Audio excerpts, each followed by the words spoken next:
Detained former Prime Minister had an informal chat with representatives of media in the presence of his family and legal team in Adiala jail on Saturday. Mr. Khan said that if the government does not take his demands about freeing under trial political prisoners and setting up a judicial inquiry into the events of May 9th last year, along with the Islamabad massacre of November 26th, seriously, then the first phase of PTI civil disobedience movement will begin with a boycott of foreign currency remittances. Imran Khan has asked for proof of life and well-being of PTI supporters who have been missing since the Islamabad massacre. He pointed out that those arrested after the protests are being kept in atrocious conditions and instructed the legal teams to do everything possible to help them. Addressing the sentencing by military court of civilians being held in connection with the May 9th false flag, Imran Khan stated that it would be better to officially announce that the country is under martial law rather than continuing with this farce of a democracy. Speaking to the media, Mr. Khan's sister delivered his message stating that Imran Khan's movement is for justice. He asks that the nation must not be hopeless and that, quote, "It is our collective responsibility to fight this system of oppression,"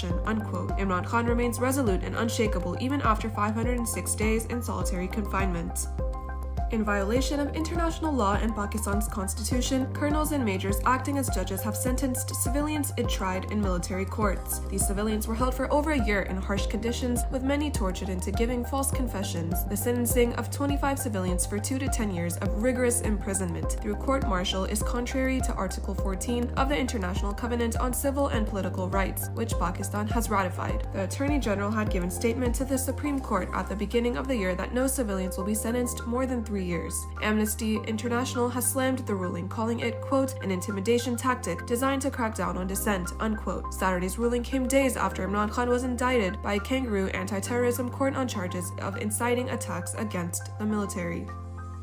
Yet another security and intelligence failure of Pakistan's forces has led to one of the biggest attacks in months. State media reported that the military's public relations department had confirmed 16 Pakistani soldiers being killed, while 8 others were injured in an armed attack in Khyber Pakhtunkhwa. According to reports, the attack took place on a security post in the Makeen area of South Waziristan. 8 of the attackers are also reported to have been killed. The Tehreek-e-Taliban Pakistan has claimed responsibility.